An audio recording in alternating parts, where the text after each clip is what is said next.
بسم الله الرحمن الرحيم. الحمد لله رب العالمين، والصلاة والسلام على رسول الله صلى الله عليه وسلم. أهلا بيكم وحلقة جديدة وتابعي جديد وشخصية جديدة من اللي أسسوا حضارة الإسلام العظيمة وبطل قائد عسكري هنكون معاه النهاردة. بس الحقيقة قبل ما أبدأ وندخل في موضوع الحلقة، عندي خلق جميل جدا جدا ومش مشهور بين الناس ولا معروف، وله علاقة بالحلقة. خلق اسمه الشفاعة. ايه ده؟ هتقولي انا عارف الشفاعة مش ان النبي هيشفع لينا يوم القيامة. بس انا بتكلم على حاجة تانية. انا بتكلم على خلق من الاخلاق، انك تشفع بين اتنين متخاصمين، تشفع لابن عند ابوه غضبان عليه، تشفع بين زوج وزوجة هيتطلقوا، تشفع بين عيلتين متخانقين، تشفع لواحد طالب حاجة عند صاحب عمل، تشفع تقف جنبه وتقول له أنا بشفع لفلان لغاية ما. طب وده خلق؟ دي آية في القرآن. الآية بتقول إيه؟ من يشفع شفاعة حسنة يكن له نصيب منها. وحلقة النهاردة لها علاقة شديدة. والناس عادة ما بتشفعش لحد علشان يا إما مكسوفة، يقول لك يا عم يحسن يردني يبقى شكلي وحش، أو يقول لك وأنا مالي، أو يقول لك طب وأنا أشيل جميلة ليه؟ إيه اللي يخليني أكلم فلان في التليفون أقول له أرجوك أقف جنب فلان وأبقى اتحسبت عليا جميلة لازم أردها؟ لكن النبي ما كانش بيعمل كده. تصدقوا النبي كان يلاقي زوجة متخانقة مع جوزها يروح لها ويقول لها ممكن تسامحيه؟ تقول له أتأمرني يا رسول الله؟ يقول لها إنما أنا شافع، أنا بس بشفع له. ياه، عرفت الخلق ده؟ يلا ندخل بقى على صاحب القصة، لأنه فتح الأندلس بسبب الشفاعة. شفاعة الواحد كانت سبب في فتح أسبانيا. إيه ده؟ معقولة؟ تخيلوا الخلق ده هيعمل إيه؟ تعالوا نشوف. هو بطل النهاردة من القادة العسكريين المشهورين، من أشهر قادة العسكريين في الإسلام، يمكن بعد خالد بن الوليد على طول. خالد بن الوليد وبعدين يجي هو. حد عرفه؟ هو تابعي مش من الصحابة، وهو فاتح الأندلس وفاتح صقلية، جزيرة صقلية، وهو اللي ثبت الإسلام في شمال أفريقيا. تونس والجزائر والمغرب تدين له إن هو اللي ثبت الإسلام فيها. إيه ده؟ مين جابه؟ موسى بن نصير. موسى بن نصير اسم عظيم في تاريخ الإسلام في شمال أفريقيا وأسبانيا. اسمه مرتبط بتاريخ المنطقة دي. تخيل لما يبقى اسم واحد مرتبط بتاريخ منطقة. طب أنت اسمك مرتبط بإيه بقى؟ ما تثبت اسمك في حاجة كده، ما تحط اسمك. يعني القلعة دي اللي احنا بنصور عندها اسمها مرتبط بتاريخ شخصية كل مصر تعرفها إلى الآن. طب انت اسمك هيرتبط بايه؟ انت ما بتغيرش انك تقول وانا كمان لازم هيكون اسمي مرتبط بحاجة عظيمة. انا بحكي القصة دي عشان تقول هقدم للإسلام حاجة كبيرة. هذا الشخص ثبت الإسلام في شمال أفريقيا. هتقول لي انا كده متلخبط. انا اعرف، انا خدت في المدرسة ان اللي دخل الإسلام في شمال أفريقيا واحد اسمه عقبة بن نافع. مين موسى بن نصير؟ هقول لك صح وغلط. يعني ايه صحيح؟ عقبة بن نافع اول واحد فتح شمال افريقيا، بس هو كان عامل ازاي؟ يدخل من تونس ياخدها لغاية المغرب في 3 اشهر، تك تك تك تك، يعدي يفتح ويسيب ظهره فاضي. يجي الرومان وتيجي قبائل البربر، ما كانوش مسلمين وقبائل عريقة، الامازيغ، ويقوموا واخدين كل اللي هو عمله. بقت شمال افريقيا عاملة زي كده مسرح العجائب. يدخل عقبة بن نافع يقوم فاتح في 3 اشهر، يقوم داخل الرومان وداخل القبائل البربر، تقوم مرجعة كل اللي هو عمله، وقتلوه في الآخر. قتل عقبة بن نافع لغاية ما جه صاحبنا بقى، لغاية ما جه موسى بن نصير. لا، ثبت الإسلام في شمال أفريقيا، وفتح جزيرة سردينيا وجزيرة مايوركا، وفتح صقلية، وفتح قبرص، وفتح أسبانيا. ده إيه ده؟ ده قائد نادر. هو كده فعلا اسمه موجود في كل ميادين العالم العربي. يعني لن تجد مدينة عربية إلا في اسم شارع أو ميدان باسمه موسى بن نصير، بس ما نعرفش عنه حاجة. هو اتولد سنة 19 للهجرة، يعني اتولد في عهد عمر بن الخطاب. واتولد فين؟ حاجة هتفرح أهل فلسطين قوي. اتولد في مدينة الخليل. يعني اللي فتح شمال أفريقيا وأسبانيا وصقلية فلسطيني، من أهل فلسطين، من الخليل. لكن عيلته الحقيقة مش من الخليل، أصل العيلة من العراق. هو إيه أصل القصة؟ أصل القصة أن أبو بكر الصديق بعت سيدنا خالد بن الوليد يفتح العراق. خالد بن الوليد أهم وأشهر معركة في تاريخ خالد بن الوليد في فتح العراق كانت معركة اسمها معركة عين التمر. الفرس كان عندهم في عين التمر ده حصن حطوا فيه كنز من أهم الكنوز، أغلى من كنوز كسرى وسواري كسرى. إيه الكنز ده؟ 40 شاب نابغة. تخيل الاهتمام بالشباب والموهوبين، كانوا عارفينها زمان ازاي، واحنا دلوقتي ضيعنا الموهوبين وسافروا على الغرب وبقوا كبار هناك وخسرناهم في بلادنا. حطوا في الحصن ده عشان يحافظوا عليهم 40 نابغة. خالد بن الوليد دخل الحصن في عين التمر وخد كنز أهم من الفلوس. خد ال40 نابغة، منهم مين؟ منهم سيرين أبو محمد بن سيرين اللي هو مفسر الأحلام، ومنهم نصير اللي هو أبو موسى بن نصير قائد قصتنا. وخد ال40 وبعتهم لأبو بكر الصديق في المدينة. أبو بكر كان عاقل وكان حكيم وفاهم الإيمان على إنه أخلاق، استوعب ال40 بحب وما تعاملش معاهم على إن هم أسرى، فأسلم ال40. وولادهم طلعوا نوابغ في تاريخ التابعين في الإسلام، منهم نصير. فلما أسلم نصير مبهور بمين؟ بخالد بن الوليد، رغم أن خالد أثره موهوب بعبقريته بطريقته في القيادة، قائد عسكري نادر. فنصير حبه قوي.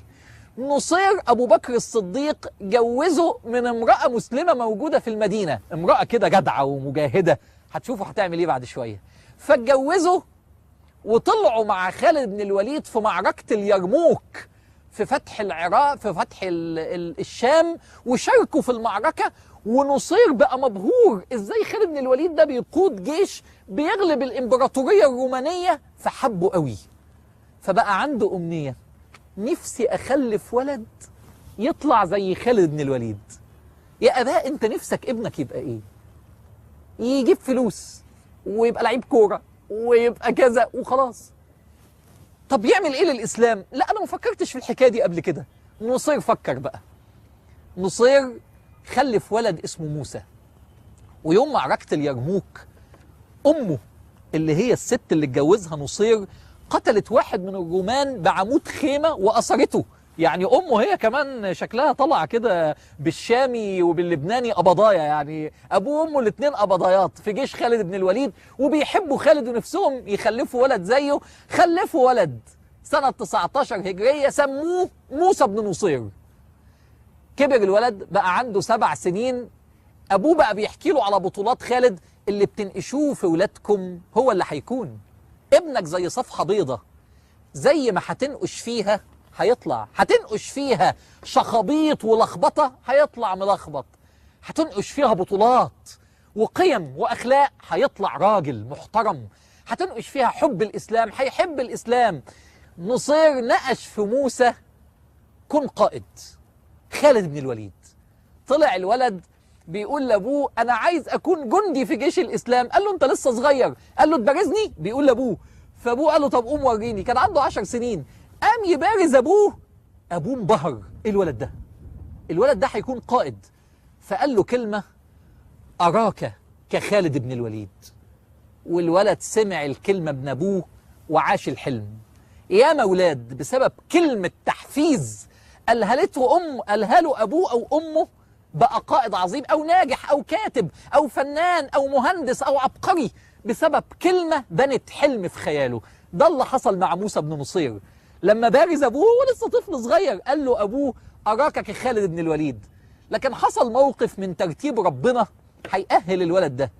هم عايشين فين؟ في مدينة الخليل. طب ومين الأمير أو والي المسلمين على الشام؟ معاوية بن أبي سفيان. لسه ما كانش الخليفة، أمير بس. معاوية بن أبي سفيان فجأة بعت جواب لنصير. نصير راجل عادي كان في جيش خالد، قوي وكل حاجة، بس جندي عادي. بعت له جواب استدعاء انه يجي قصر الإمارة في دمشق. فنصير راح، فإذا بمعاوية بيقول له أنا عينتك قائد الحرس بتاعي. أنا؟ اشمعنى أنا؟ معاوية داهية من دهاة العرب، عايز يوري أهل الشام إن إحنا مش متحيزين، ما عندناش عنصرية للجزيرة، للناس اللي جاية من الجزيرة العربية. ممكن نعين واحد كان أسير في عين التمر يبقى قائد حرس علشان أهل الشام وهم لسه مسلمين جداد ما يكشوش من العرب. يا ترى احنا عندنا عنصرية دلوقتي يا جماعة؟ يا ترى عندنا عنصرية ان واحد كان اسير يبقى قائد حرس؟ ان واحد، يا ترى بنبص للافارقة ازاي في بلد زي مصر؟ يا ترى بنبص للجنسيات الاخرى اللي جاية من الهند وباكستان وهم مسلمين ازاي؟ يا ترى احنا عنصريين؟ معاوية عين نصير قائد الحرس الخاص بتاعه، وتمر الايام وموسى يكبر، لكن مش عايز يبقى زي معاوية، عايز يبقى زي خالد بن الوليد، رغم ان ابوه قائد حرس معاوية، لكن الحلم قائد عسكري مش سياسي ولا اداري ولا امير. انا عايز احارب لله، انا مسلم. اصل ابوه علمه قصة، قال له خالد بن الوليد لما اتعزل من قيادة الشام، صدقوا ان ده كان اهم درس اتعلمه موسى بن نصير. ابوه علمه ان خالد بن الوليد لما اتعزل من قيادة الشام بقى بيشتغل اكتر في الجيش، فقالوا له انت بتشتغل اكتر بعد ما اتعزلت؟ قال لهم كلمة حلوة قوي، قال لهم انما افتح الشام لله لا لعمر بن الخطاب، انا بشتغل عند ربنا. موسى بن نصير بدأ يكبر اكتر لغاية ما حصل موقف احتكاك بين ابوه وبين معاوية بن ابي سفيان. ابوه قائد الحرس، معاوية بدأت الحرب بين سيدنا علي بن ابي طالب وبين معاوية، فمعاوية قام قايل لابوه يلا استعد لتخرج معي لقتال علي، فقال لا. فقال له لا ازاي؟ انت قائد الحرس بتاعي، اهكذا تشكر نعمتي عليك؟ ده انا صاحب نعمة وفضل عليك. قال والله انما اشكر نعمة من له نعمة اكثر منك علي، ده انا مش بسمع كلامك عشان في واحد صاحب نعمة اكبر. قال من؟ قال الله، عاهدت الله ان اشكر نعمته ان هداني للاسلام ألا أقاتل وألا أفعل إلا لمصلحة المسلمين، أنا مش هقاتل علي بن أبي طالب. يا جماعة تعلم ساعات تقول لأ، اوعى تبيع نفسك عشان منصب، اوعى تكون ما بتعرفش تقول لأ عشان مكسوف من فلان تبيع دينك. النبي بيقول كل الناس يغدو فبائع نفسه فمعتقها أو موبقها، كله هيبيع، المهم هتبيع لمين؟ انت بايع لمين؟ انت بايع نفسك لمين؟ في ناس بايعة نفسها لامرأة، في ناس بايعة نفسها للشر، في ناس بايعة نفسها عشان دنيا غيره عشان مكسوف يقول له لأ، في بايع نفسه عشان الفلوس، في بايع نفسه عشان الكرسي. انت بايع لمين؟ ما تبيعش الا لربنا. نصير قال له لا انا قائد حرسك، لكن لا مش هقاتل علي. فاذا بالمفاجأة ان معاوية يقول له ثبتك قائد لحرسي، انت رجل لا تخون، انت راجل محترم، انا هثبتك قائد للحرس. فكانت النتيجة انه ثبته قائد للحرس بتاعه. شفتوا يا جماعة، من ارضى الله بسخط الناس رضي الله عنه وارضى عنه الناس، دي قاعدة في الحياة زي الشمس والقمر، والله لو نصدقها ونؤمن بيها. ارضي ربنا وما تخافش. نصير عمل كده فعلم ابنه درس كبير قوي، اوعى تبيع نفسك الا لربنا، وتعلم تقول لا لما يكون قدامك غلط. دارت الايام ومات نصير وكبر موسى، عايز يبقى ايه؟ عايز يبقى زي خالد بن الوليد قائد للإسلام، فدخل الجيش في جيش المسلمين اللي بيحارب الرومان، بس ترتيبه في الجيش ايه؟ آخر واحد في الصف، لسه شاب صغير في العشرينات. لغاية مات سيدنا علي بن أبي طالب واستقرت الخلافة لمعاوية بن أبي سفيان. فأراد معاوية بن أبي سفيان، عنده مشكلة، الرومان عمالة تغير على المسلمين وتهاجم المسلمين عن طريق البحر، المسلمين ما عندهمش أسطول بحري وبيخافوا من الحرب في البحر، هم بيعرفوا يحاربوا في الصحراء لكن بيخافوا من البحر. لكن بقى آن الأوان، فقرر معاوية إنشاء أكبر أسطول بحري، وعمل الأسطول في 4 أشهر على مواني لبنان والشام. لكن في مشكلة، العرب مش عايزين يتقدموا عشان يحاربوا، ما بيعرفوش يحاربوا في البحر. طب مين؟ فقرر إن هو يعمل تدريب على السفن، الناس تتعلم الحرب على السفن، كأنه بيعمل كلية عسكرية بحرية. طب بس ما حدش عايز يتقدم للكلية دي، مين أول واحد اتقدم؟ هو موسى بن نصير، شاطر، ما قالش اصل دي حاجة انا ما بعرفش فيها. يا جماعة يا شباب، لما تلاقي نفسك في اخر الصف في حاجة، دور على حاجة تبقى في اول الصف فيها عشان تتميز. موسى بن نصير بقى اول الصف وتقدم لهذه الكلية وتفوق وتخرج وطلع الاول، ومعاوية عرف ان اشطر واحد عنده شاب ابن الراجل قائد الحرس بتاعه، فاستدعاه واداله مهمة كبيرة قوي، عينتك قائد الأسطول البحري للمسلمين، وهو عنده 25 سنة. تخيلوا الشباب كانوا بيهتموا بيهم لأي درجة. وطلع بأول أسطول بحري لأول معركة لمواجهة الروم وعنده 25 سنة عشان يفتح جزيرة صقلية وهو في السن الصغير دون ويستردها للمسلمين وهو عنده 25 سنة ويفرح بيه معاوية ويبقى قائد الأسطول البحري. بس يا خسارة هيفقد كل رتبه وكل إمكانياته في لحظة. إيه اللي هيحصل وإزاي هيفتح الأندلس وفين الشفاعة؟ تعالوا نكمل بعد الفصل.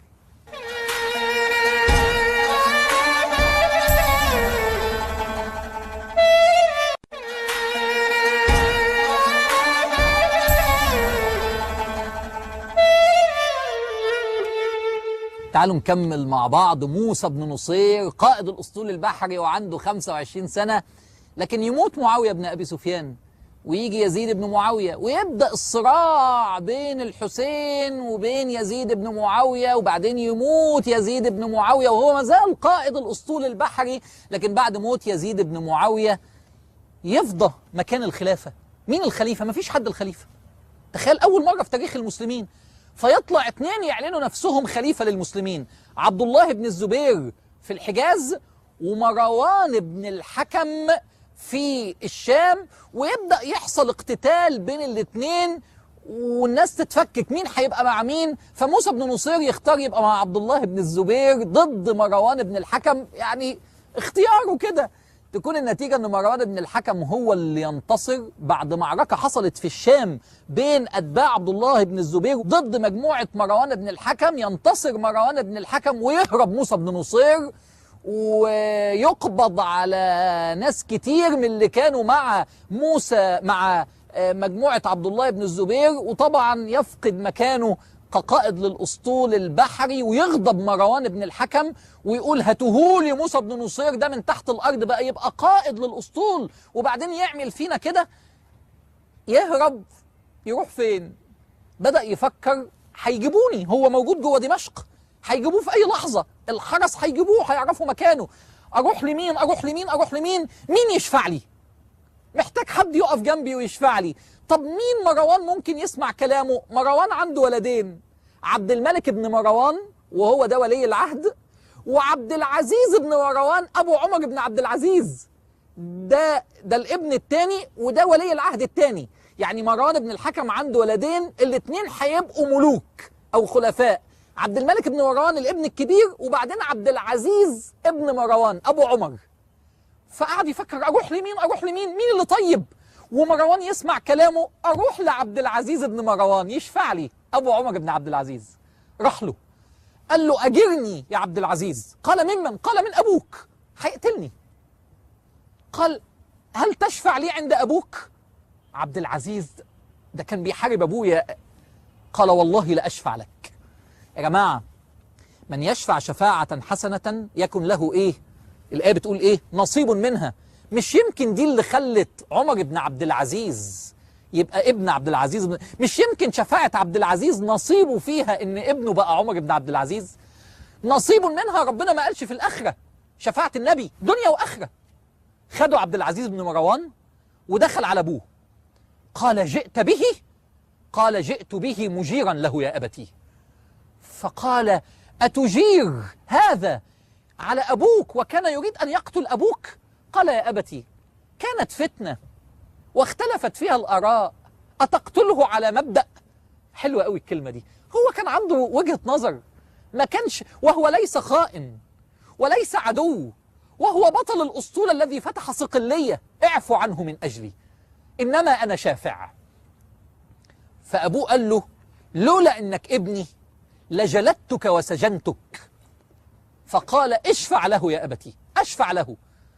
فقال عفوت عنه ولكن بشرط لا يمسك سلاح بعد الآن، ولا يكون قائد لي بعد الآن، ولا يكون جندي في جيش بعد الآن. يا نهار أبيض، ده هو قضيته عايز يبقى زي خالد بن الوليد، يأتي أمامي ويلقي سيفه.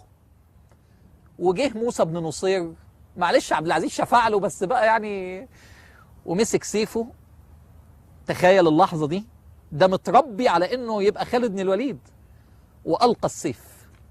ام عبد العزيز بن مروان ابو عمر بن عبد العزيز كان والي مصر، فقال لأبوه مروان بن الحكم طب ممكن تديهولي يساعدني في إدارة الشؤون الإدارية وسياسة الناس في مصر وأفريقيا؟ فراح وعاش في مصر، وبدأ يروح ليبيا، ناحية ليبيا يعني، ما كانش اسمها ليبيا طبعا، وبدأ يروح طنجة، وبدأ يروح مبعوث من عبد العزيز بن مروان، وبدأ يقابل الناس، وبدأ يفهم هو ليه المسلمين مش عارفين يسيطروا على المنطقة دي، وكل ما تتفتح كل ما نفتحها تتاخد مننا. قعد هناك 5 سنين، وبعدين مات مروان بن الحكم. فمين بقى الخليفة؟ عبد الملك بن مروان، وما كانش بيحب أخوه عبد العزيز أبو عمر، وضايقه كتير، وبينه وبينه مشاحنات. عبد الملك بن مروان أول ما بقى الخليفة قام باعت لأخوه عبد العزيز بن مروان، قال له ابعت لي موسى بن نصير اللي كان بيحارب أبويا وأنت شفعت له، أنا عايزه أحطه مساعد مش ليك عشان أنا شاكك فيه يساعدك، إنما عايزه مساعد لأخويا التاني بشر ابن مروان في العراق. فاتنقل موسى بن نصير مساعد إداري في العراق، لكن بشر اللي هو والي العراق كان شاب صغير وما بيعرفش، اتضحك عليه كتير، والبطانة بقت تسرق فلوس وهو مش داري، ولبسوها لموسى بن نصير، ومات بشر.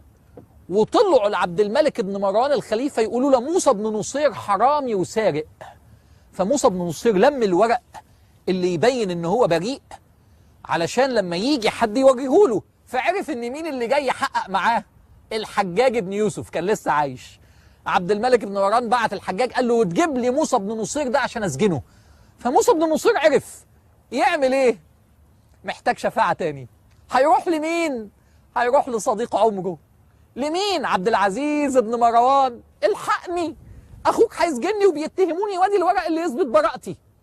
لو انت مكان عبد العزيز انت بينك وبين الخليفة مشكلة، التاني كان ابوك كانت سهلة، وكنت عايش في دمشق، انت دلوقتي في مصر وعبد الملك في الشام. تطلع من مصر للشام عشان تشفع لواحد؟ يا جماعة، تشفع لاتنين متخانقين؟ تشفع لزوج عند زوجته عايزة تتطلق؟ تشفع لواحد اترفد من شغله وغلبان ويمكن بريء؟ ما بقولكش تتستر على فساد، لا مش دي الشفاعة. عبد العزيز اتأكد الأول ان ورق موسى انه مش فاسد، خده من ايده، صدق وسافر من مصر للشام. تعمل كده؟ تشفع لحد كده؟ بس خلي بالك يكن له نصيب منها، على قد ما تشفع تاخد نصيبها. ويطلع على هناك ويروح لعبد الملك، وعبد الملك يقول له أتشفع في لص؟ قال لا والله ليس لص. اقرأ الورق. قال فلما هرب؟ قال خوفا من الحجاج. قال فيدفع 100,000 دينار ثمن الفلوس اللي راحت وأنا أعفو عنه أو يسجن. فعبد العزيز بن مروان قال نعم يدفع. فموسى قال لا أملك 100,000 دينار. فعبد العزيز قال له بل تملكها. وأما عبد العزيز رايح بايع أرضه واداله 100,000 دينار ودفع. عرفتوا ليه عمر بن عبد العزيز طلع؟ عشان أبوه كده. والله العظيم يا جماعة، عايز ولادك ربنا يحفظهم ويبقوا عظماء، خليك أنت. وليخشى الذين لو تركوا من خلفهم ذرية ضعافا خافوا عليهم فليتقوا الله. خايف على ولادك؟ مش تسرق، خايف على ولادك اعمل الصح. شفع له لتاني مرة، وبعد ما شفع له قام قايل للخليفة ايه؟ قام قايل لاخوه ايه؟ أتأذن لي أن أخذه قائد لشمال أفريقيا؟ فعبد الملك قال له أنت مجنون، نديله جيش وسلاح؟ قال شمال أفريقيا الرومان عمالين ياخدوها والبربر عمالين ياخدوها، فإن انتصروا عليه خلصت منه، وإن انتصر عليهم نصره نصر لك. فوافق عبد الملك بن مروان وخدوا عبد العزيز. أم موسى بن نصير قبل رأس عبد العزيز قال شفعت لي مرتين، والله ليكافئنك الله بها يا عبد العزيز. فعلا كافئوا بيها، هتتفتح الأندلس بسبب الشفاعة ديا، وهيبقى عمر بن عبد العزيز بسبب الخطوة ديا. تشفع وتستنى اللي هيحصل لأولادك؟ تشفع وتستنى شفاعة النبي يوم القيامة؟ احفظ الآية بقى واكتبها عندك كده: من يشفع شفاعة حسنة يكن له نصيب منها، في سورة النساء. تكون النتيجة يطلع يلبس البدلة العسكرية تاني. شفتوا يا جماعة رحمة ربنا؟ خد وقت قد ايه؟ 15 سنة بس إعداد. طلع على شمال أفريقيا وبدأ يحط الحلم بتاعه. ايه الحلم بتاعي؟ اكون زي خالد بن الوليد. انت حلمك ايه بقى؟ عايز تعمل ايه للاسلام؟ ايوه انت اللي سامعني. وانت حلمك ايه؟ ليه ما تعملش حاجة كبيرة للاسلام؟ حط الحلم بتاعه اكون زي خالد بن الوليد. طب خالد بن الوليد فتح العراق والشام، انا حلمي ايه؟ افتح الاندلس، افتح اسبانيا، ادخل الاسلام لاوروبا. يا نهار ابيض، بس يا عم ده الحلم ده بعيد قوي. اذا كان شمال افريقيا اللي هو السكه لاسبانيا، شمال افريقيا المسلمين مش عارفين يسيطروا عليه 3 اشهر. ده عقبه بن نافع اتقتل هناك، ده قبائل البربر رافضه الاسلام يبقى الحل ايه الاول؟ نحط خطه بقى. عشان نفتح اسبانيا لازم الاول نثبت شمال افريقيا. فبدا يقول طب الحل ايه؟ طب فين المشكله؟ المشكله ان عقبه بن نافع كان يدخل في 3 اشهر وظهره مش محمي وما يسيبش قوة حماية، فالبربر يسيبوه يفتح ويقوموا لافين من وراه وياخدوا كل الأرض. على ما يوصل لطنجة يكون البربر رجعوا للقيروان في تونس ويقوموا واخدين كل الأرض تاني، يبقى ما عملناش حاجة. طب والمشكلة التانية إيه؟ أو الخطأ التاني إيه؟ إن البربر ما حدش حكى لهم على الإسلام. فحط الخطة بقى. إيه الخطة؟ لا، لو هنبتدي من هنا مش هنفتح على طول، حتة حتة، وكل ما نفتح نعمل قلعة ونحط قوة حامية ونثبت ظهرنا وبعدين نتنقل. عارفين اتنقل في قد ايه؟ 7 سنين. على ما وصل من تونس للمغرب عقبة كان بياخدها في 3 اشهر، هو في 7 سنين، بس المرة دي حاسمة. طب والحاجة التانية، البربر دول قبائل عريقة، مين يكلمهم في الإسلام؟ فبعت للخليفة يقول له ابعت لي 100 من التابعين يعلموا البربر الإسلام. وطلع منهم كده شاب حاجة كده. على فكرة البربر دول قبائل عريقة عملوا الإسلام كبير. الأمازيغ عمل إيه؟ طلع منهم شاب غير عادي، اسمه إيه؟ طارق بن زياد. يا طارق بن زياد المشهور، أيوة، من البربر، من الأمازيغ، من المنطقة دي، أيوة منهم. أسلم وتعلم العربي وهو بيعرف لغة الأمازيغ، بقى عنده لغتين وحفظ قرآن وقائد عسكري وشاب. فرح بيه موسى بن نصير وبقى خلاص اتثبتت شمال أفريقيا، ثبتها خلاص إلى اليوم، وطلع الرومان منها نهائيا. يلا بقى الحلم اللي بعده إيه؟ أسبانيا، نفتح الأندلس. معقولة الحلم ده؟ فقام باعت لعبد العزيز بن مروان. عبد العزيز قال له لا، ده موضوع أكبر مني، ابعت للخليفة. فبعت لعبد الملك بن مروان. عبد الملك بن مروان قال له إيه؟ أسبانيا؟ يا جماعة صاحب الفكرة موسى بن نصير، أسبانيا معقولة؟ قال له طب احكي لي المعوقات في فتح أسبانيا. فبعت له بقى المعوقات. بص بقى يا سيدي المعوقات إيه؟ ما عندناش سفن، وما عندناش مواني، وهم عندهم سفن ومواني، وما عندناش عدد المسلمين قليل قوي قوي قوي، ده احنا يا دوب بنحمي شمال افريقيا بالعافيه، عايزين جيش كبير جدا لان هندخل اوروبا. وبعدين احنا بنعرف نحارب في الصحراء، لكن اوروبا انهار وجبال وطبيعه جغرافيه ما نعرفهاش اصلا. طب وايه المشاكل تاني؟ وبعدين في شويه جزر لو وصلنا لاسبانيا هيبقى ظهرنا مش محمي. جزيره اسمها مايوركا، للاسف مايوركا دي العرب بيصيفوا فيها الآن وما يعرفوش إن اللي فتحها موسى بن نصير. العرب الأغنياء يعني بيصيفوا الآن وإحنا بنحكي في مايوركا. طب هنعمل إيه؟ فبعت الكلام ده لعبد الملك. فعبد الملك قال له أنت مجنون؟ أنا مش همدك لا بسلاح ولا بجنود، أنت حل معوقاتك ولو قدرت تفتحها تفتحها. عبد الملك عايز يخلص من موسى. حط خطة 3 سنين. يا جماعة فرق كبير قوي بين واحد عايش بياكل ويشرب وواحد عنده حلم.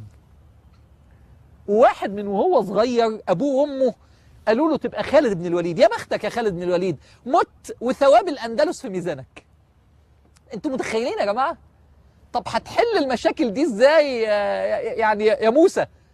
طب ايه يعني؟ نشتغل ونتعب. بنى اسطول بحري وعمل 3 مواني وعمل ميناء في طنجة عشان ينطلق وعدد كبير من السفن، شغل ليل ونهار لمدة 3 سنين. طب وايه تاني؟ راح فتح جزيرة مايوركا عشان يبقى ظهره محمي. طب وايه تاني؟ بعت فرق عسكرية في السر تدخل الأندلس تدرس الطبيعة الجغرافية. هنا في جبال وهنعدي منين؟ لا لا لا لا، ده قائد. فضل حاجة مشكلة واحدة، ايه؟ عددنا قليل، ولو طلعنا بالجيش على اسبانيا نفضي شمال افريقيا. طب ما هنعمل ايه؟ ففكر في فكرة. جامدة جدا. هو مش البربر أسلموا؟ مش الأمازيغ أسلموا؟ ليه ما يبقوش هم الجيش؟ إيه ده؟ بس إحنا تعودنا إن الجيش يبقى عرب، ليه يعني؟ ليه هو الإسلام حكر على العرب؟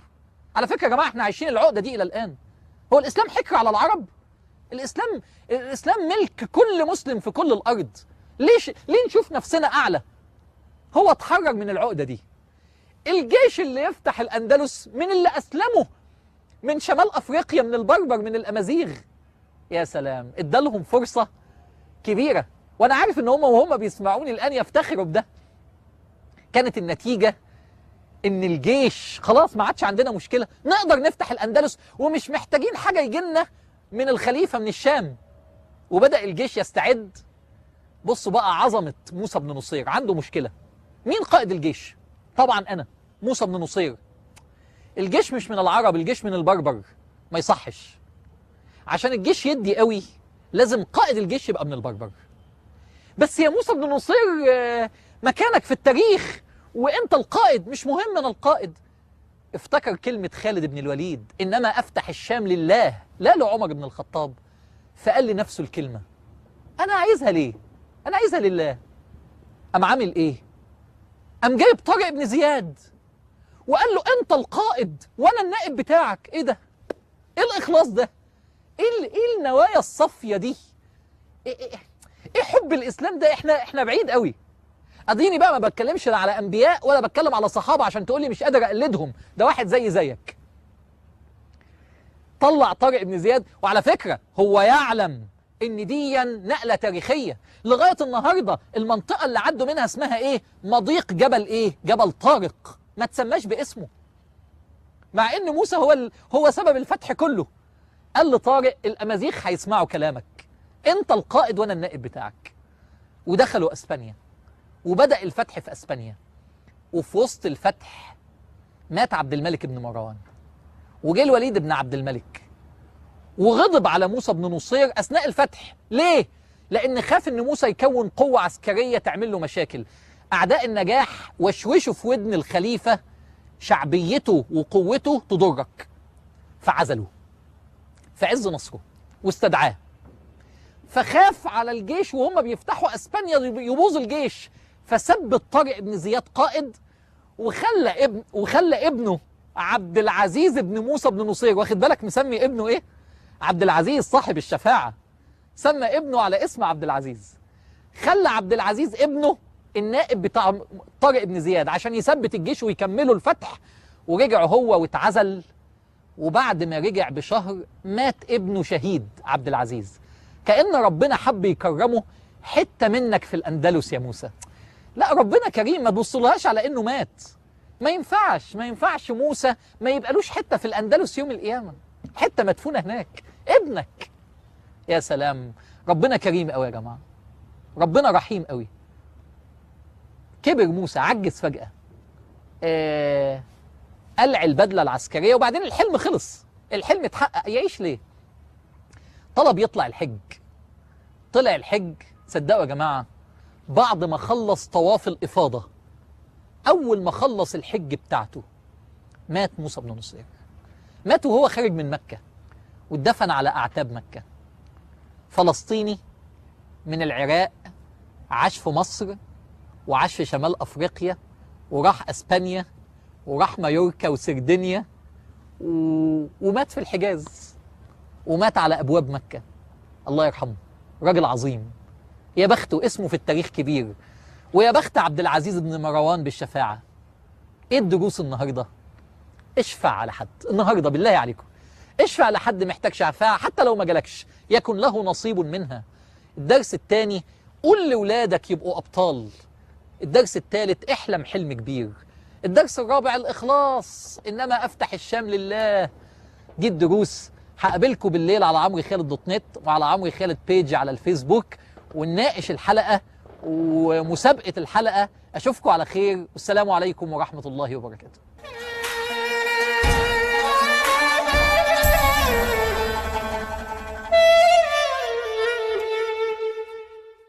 قائد فقال له كلمة: أراك كخالد بن الوليد.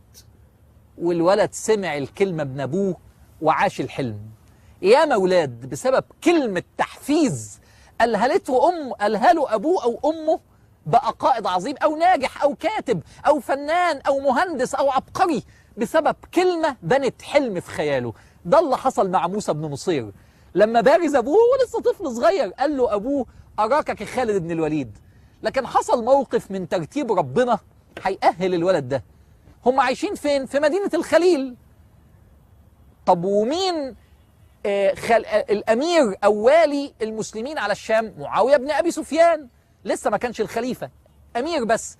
معاوية بن أبي سفيان فجأة بعت جواب لنصير. نصير راجل عادي كان في جيش خالد، قوي وكل حاجة، بس جندي عادي. بعت له جواب استدعاء انه يجي قصر الإمارة في دمشق. فنصير راح، فإذا بمعاوية بيقول له أنا عينتك قائد الحرس بتاعي. أنا؟ اشمعنى أنا؟ معاوية داهية من دهاة العرب، عايز يوري أهل الشام إن إحنا مش متحيزين، ما عندناش عنصرية للجزيرة، للناس اللي جاية من الجزيرة العربية. ممكن نعين واحد كان أسير في عين التمر يبقى قائد حرس، علشان أهل الشام وهم لسه مسلمين جداد ما يكشوش من العرب. يا ترى إحنا عندنا عنصرية دلوقتي يا جماعة؟ يا ترى عندنا عنصرية إن واحد كان أسير يبقى قائد حرس؟ إن واحد، يا ترى بنبص للأفارقة إزاي في بلد زي مصر؟ يا ترى بنبص للجنسيات الأخرى اللي جاية من الهند وباكستان وهم مسلمين إزاي؟ يا ترى إحنا عنصريين؟ معاوية عين نصير قائد الحرس الخاص بتاعه، وتمر الأيام وموسى يكبر، لكن مش عايز يبقى زي معاوية، عايز يبقى زي خالد بن الوليد. رغم ان ابوه قائد حرس معاوية، لكن الحلم قائد عسكري، مش سياسي ولا اداري ولا امير. انا عايز احارب لله، انا مسلم. اصل ابوه علمه قصة، قال له خالد بن الوليد لما اتعزل من قيادة الشام، صدقوا ان ده كان اهم درس اتعلمه موسى بن نصير. ابوه علمه ان خالد بن الوليد لما اتعزل من قيادة الشام بقى بيشتغل اكتر في الجيش. فقالوا له انت بتشتغل اكتر بعد ما اتعزلت؟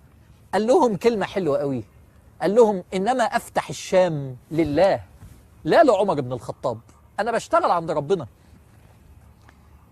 موسى بن نصير بدأ يكبر أكتر لغاية ما حصل موقف احتكاك بين أبوه وبين معاوية بن أبي سفيان. أبوه قائد الحرس، معاوية بدأت الحرب بين سيدنا علي بن أبي طالب وبين معاوية. فالتمر وخد كنز أهم من الفلوس، خد 40 نابغة، منهم مين؟ منهم سيرين أبو محمد بن سيرين اللي هو مفسر الأحلام، ومنهم نصير اللي هو أبو موسى بن نصير قائد قصتنا. وخد 40 وبعتهم لأبو بكر الصديق في المدينة. أبو بكر كان عاقل وكان حكيم وفاهم الإيمان على إنه أخلاق، استوعب 40 بحب وما تعاملش معاهم على إن هم أسرى، فأسلم 40. وولادهم طلعوا نوابغ في تاريخ التابعين في الإسلام، منهم نصير. فلما أسلم نصير مبهور بمين؟ بخالد بن الوليد، رغم أن خالد أثره موهوب بعبقريته، بطريقته في القيادة، قائد عسكري نادر. فنصير حبه قوي. نصير أبو بكر الصديق جوزه من امرأة مسلمة موجودة في المدينة، امرأة كده جدعة ومجاهدة، هتشوفوا هتعمل إيه بعد شوية. فاتجوزه وطلعوا مع خالد بن الوليد في معركة اليرموك، في فتح العراق، في فتح الشام، وشاركوا في المعركة. ونصير بقى مبهور ازاي خالد بن الوليد ده بيقود جيش بيغلب الامبراطورية الرومانية، فحبه قوي. فبقى عنده أمنية، نفسي أخلف ولد يطلع زي خالد بن الوليد. يا أباء أنت نفسك ابنك يبقى إيه؟ يجيب فلوس ويبقى لعيب كورة ويبقى كذا وخلاص.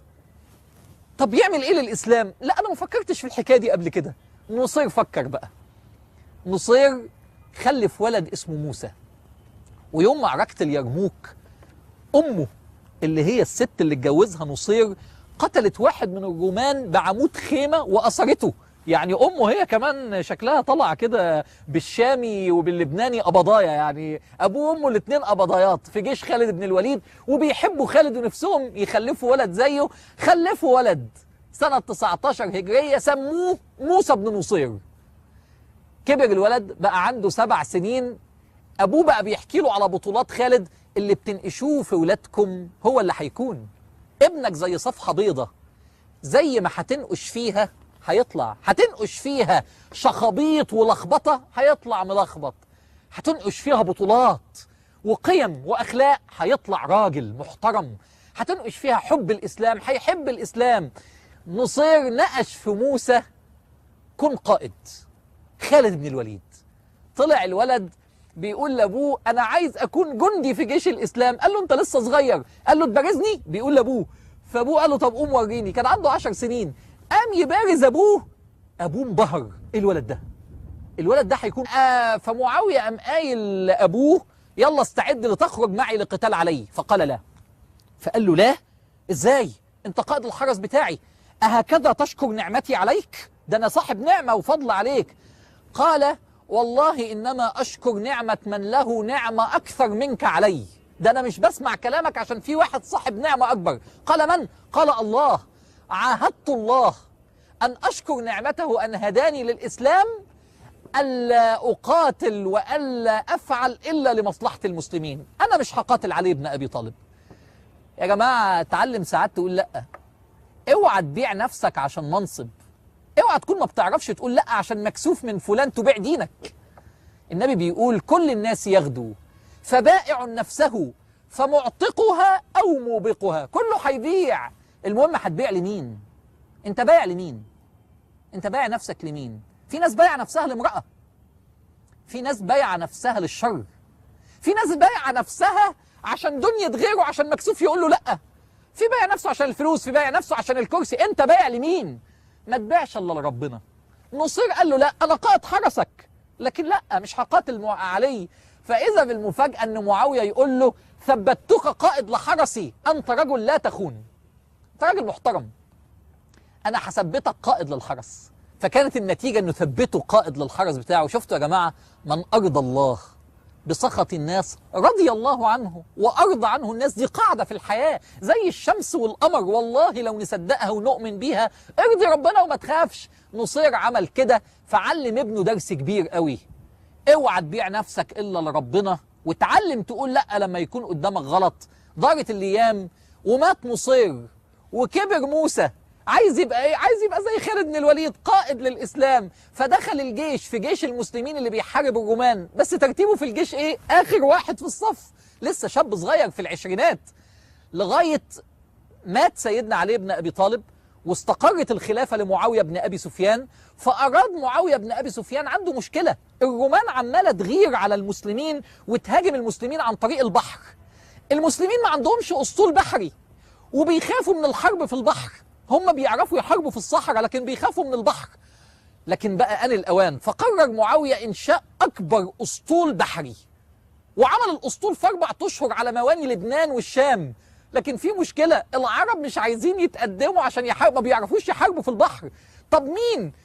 فقرر إن هو يعمل تدريب على السفن، الناس تتعلم الحرب على السفن، كأنه بيعمل كلية عسكرية بحرية. طب مرتبط بتاريخ شخصية كل مصر تعرفها إلى الآن. طب أنت اسمك هيرتبط بإيه؟ أنت ما بتغيرش إنك تقول وأنا كمان لازم هيكون اسمي مرتبط بحاجة عظيمة. أنا بحكي القصة دي عشان تقول هقدم للإسلام حاجة كبيرة. هذا الشخص ثبت الإسلام في شمال أفريقيا. هتقول لي أنا كده متلخبط. أنا أعرف، أنا خدت في المدرسة إن اللي دخل الإسلام في شمال أفريقيا واحد اسمه عقبة بن نافع. مين موسى بن نصير؟ هقول لك صح وغلط. يعني ايه صحيح؟ عقبة بن نافع اول واحد فتح شمال افريقيا، بس هو كان عامل ازاي؟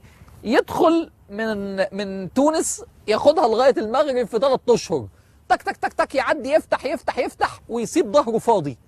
يجي الرومان وتيجي قبائل البربر، ما كانوش مسلمين وقبائل عريقه، الامازيغ، ويقوموا واخدين كل اللي هو عمله. بقت شمال افريقيا عامله زي كده مسرح العجائب. يدخل عقبة بن نافع يقوم فاتح في 3 اشهر، يقوم داخل الرومان وداخل القبائل البربر، تقوم مرجعه كل اللي هو عمله. وقتلوه في الاخر، مات، قتل عقبة بن نافع. لغايه ما جه صاحبنا بقى، لغايه ما جه موسى بن نصير، لا ثبت الإسلام في شمال أفريقيا وفتح جزيرة سردينيا وجزيرة مايوركا وفتح صقلية وفتح قبرص وفتح أسبانيا. ده إيه ده؟ ده قائد نادر. هو كده فعلا، اسمه موجود في كل ميادين العالم العربي. يعني لن تجد مدينة عربية إلا في اسم شارع أو ميدان باسمه موسى بن نصير، بس ما نعرفش عنه حاجة. هو اتولد سنة 19 للهجرة، يعني اتولد في عهد عمر بن الخطاب واتولد فين؟ حاجة هتفرح أهل فلسطين قوي. اتولد في مدينة الخليل، يعني اللي فتح شمال أفريقيا وأسبانيا وصقلية فلسطيني، من أهل فلسطين، من الخليل.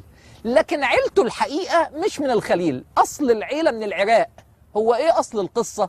أصل القصة أن أبو بكر الصديق بعت سيدنا خالد بن الوليد يفتح العراق.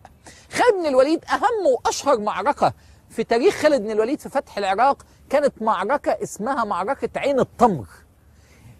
الفرس كان عندهم في عين التمر ده حصن حطوا فيه كنز من أهم الكنوز، أغلى من كنوز كسرى وسواري كسرى. إيه الكنز ده؟ 40 شاب نابغة. تخيل الاهتمام بالشباب والموهوبين، كانوا عارفينها زمان ازاي، واحنا دلوقتي ضيعنا الموهوبين وسافروا على الغرب وبقوا كبار هناك وخسرناهم في بلادنا. حطوا في الحصن ده عشان يحافظوا عليهم 40 نابغة. خالد بن الوليد دخل الحصن في عين. بسم الله الرحمن الرحيم، الحمد لله رب العالمين، والصلاة والسلام على رسول الله صلى الله عليه وسلم. أهلا بيكم وحلقة جديدة وتابعي جديد وشخصية جديدة من اللي أسسوا حضارة الإسلام العظيمة، وبطل قائد عسكري هنكون معاه النهاردة. بس الحقيقة قبل ما أبدأ وندخل في موضوع الحلقة، عندي خلق جميل جدا جدا ومش مشهور بين الناس ولا معروف، وله علاقة بالحلقة. خلق اسمه الشفاعة. ايه ده؟ هتقولي انا عارف الشفاعة، مش ان النبي هيشفع لينا يوم القيامة. بس انا بتكلم على حاجة تانية. انا بتكلم على خلق من الاخلاق، انك تشفع بين اتنين متخاصمين، تشفع لابن عند ابوه غضبان عليه، تشفع بين زوج وزوجة هيتطلقوا، تشفع بين عيلتين متخانقين، تشفع لواحد طالب حاجة عند صاحب عمل، تشفع تقف جنبه وتقول له أنا بشفع لفلان لغاية ما. طب وده خلق؟ دي آية في القرآن. الآية بتقول إيه؟ من يشفع شفاعة حسنة يكن له نصيب منها. وحلقة النهاردة لها علاقة شديدة. والناس عادة ما بتشفعش لحد علشان يا إما مكسوفة، يقول لك يا عم يحسن يردني يبقى شكلي وحش، أو يقول لك وأنا مالي، أو يقول لك طب وأنا أشيل جميلة ليه؟ إيه اللي يخليني أكلم فلان في التليفون أقول له أرجوك أقف جنب فلان وأبقى اتحسبت عليا جميلة لازم أردها؟ لكن النبي ما كانش بيعمل كده. تصدقوا النبي كان يلاقي زوجة متخانقة مع جوزها يروح لها ويقول لها ممكن تسامحيه؟ تقول له أتأمرني يا رسول الله؟ يقول لها إنما أنا شافع، أنا بس بشفع له. ياه، عرفت الخلق ده؟ يلا ندخل بقى على صاحب القصة، لأنه فتح الأندلس بسبب الشفاعة. شفاعة الواحد كانت سبب في فتح أسبانيا. إيه ده؟ معقولة؟ تخيلوا الخلق ده هيعمل إيه؟ تعالوا نشوف. هو بطل النهاردة من القادة العسكريين المشهورين، من أشهر قادة العسكريين في الإسلام، يمكن بعد خالد بن الوليد على طول. خالد بن الوليد وبعدين يجي هو. حد عرفه؟ هو تابعي مش من الصحابة، وهو فاتح الأندلس وفاتح صقلية، جزيرة صقلية، وهو اللي ثبت الإسلام في شمال أفريقيا. تونس والجزائر والمغرب تدين له إن هو اللي ثبت الإسلام فيها. إيه ده؟ مين جابه؟ موسى بن نصير. موسى بن نصير اسم عظيم في تاريخ الإسلام في شمال أفريقيا وأسبانيا. اسمه مرتبط بتاريخ المنطقة دي. تخيل لما يبقى اسم واحد مرتبط بتاريخ منطقة. طب أنت اسمك مرتبط بإيه بقى؟ ما تثبت اسمك في حاجة كده، ما تحط اسمك. يعني القلعة دي اللي احنا بنصور عندها اسمها